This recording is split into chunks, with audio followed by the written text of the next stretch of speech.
ఒకనొక సమయం లోపల అశోక చక్రవర్తి మంత్రితో కూడి విహారం చేస్తూ పోయాడు. At one time, Emperor Ashoka, along with the minister, మధ్య మార్గములో ఒక బుద్ధ గురువు వచ్చాడు. on the way they met a sadhu of Buddhism.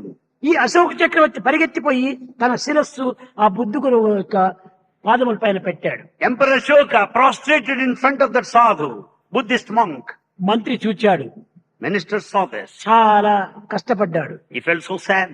Ashoka చక్రవర్తి యొక్క శిరమును, విలువైనటువంటి శిరమును ఆ సన్యాసి యొక్క పాదముల పైన పెట్టటమా?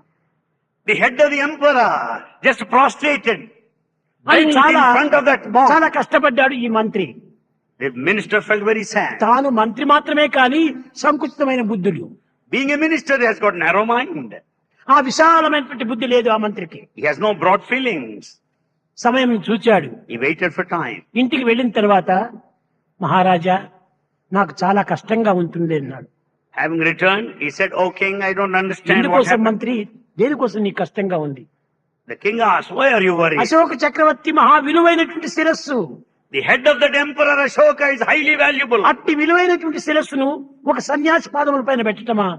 Such a valuable head of the emperor cannot be there on the feet of a monk. Ashoka చక్రవర్తి జవాబు ఇవ్వలేదు. The emperor didn't reply. నవ్వినాడు, వెనుక వెళ్ళాడు. He simply smiled and left. ఈ సమయానికి కాచుకొని ఉంటున్నాడు అశోక చక్రవర్తి. The emperor is waiting for the proper కొన్ని time. దినములు జరిగిన తర్వాత After a few days, మంత్రి ఇటురా అన్నాడు.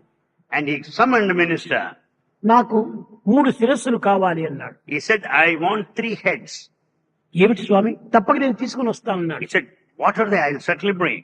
ఒకటి మేక శిరస్సు, One that of a goat, రెండవది టైగర్ శిరస్సు, that of a tiger. మూడవది మనిషి శిరస్సు. Third one, the head of a ఈ human 3 being. తీసుకుని రా అన్నాడు. Bring the 3 heads. వెళ్ళాడు. He went.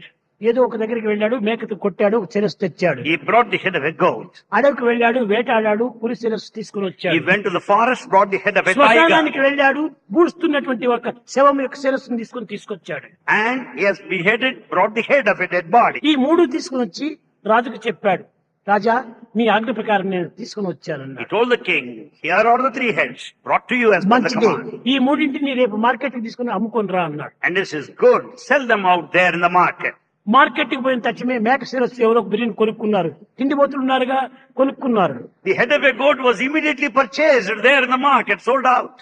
ఈ పులి శిరస్సు, దీన్ని కూడా కొనుక్కుని స్టఫ్ గా చేసుకుని డోర్ పైన వేసుకుందామని దాన్ని కూడా కొనుక్కున్నారు. The head of a tiger was also sold, was also purchased. కానీ ఈ Because it మనిషి was stuffed. శిరస్సును ఎవరూ కొనలేదు.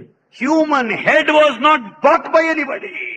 తిరిగి వెనుకకు వచ్చాడు. He returned. చక్రవర్తి గారు, ఈ శిరస్సును ఎవరు కొనలేదు అన్నాడు. "O emperor, nobody purchased the human సరే, head." కొనకపోతే ఊరికే ఇచ్చేసి రాపో అన్నాడు. He said, "Just give it free of cost." Free, Free, give it no to him. Cost, No cost, no cost. ఇచ్చేసి రా అన్నాడు. Yes, give it to him free of cost. దీన్ని కూడా ఎవరు అంగీకరించలేదు. Nobody was prepared to receive. అప్పుడు తిరిగి వచ్చి, మహారాజా, ఊరికే ఇచ్చినా కూడా ఎవరు తీసుకోవటం He లేదన్నాడు. said, "O emperor, though I am prepared to offer మంత్రి, it free of cost, nobody was ready to ఈ accept." జీవం ఉండినంత వరకే ఈ శిరస్సుకు నువ్వు విలువ. The head has got the value so long ఈ there is జీవం life. పోతానే ఈ శిరస్సుకు ఆ శిరస్సు వెలనే వస్తుంది అన్నాడు. The moment life is gone, the head also loses its కనుకనే value. విలువ ఉండినప్పుడే మహనీయుల యొక్క పాదమును పుట్టి ఆ పాదముల పైన శిరస్సును పెట్టి ఆ పవిత్రతను నీవు అందుకో. Therefore, while alive, bend in front of the noble souls and be benefited by their teaching.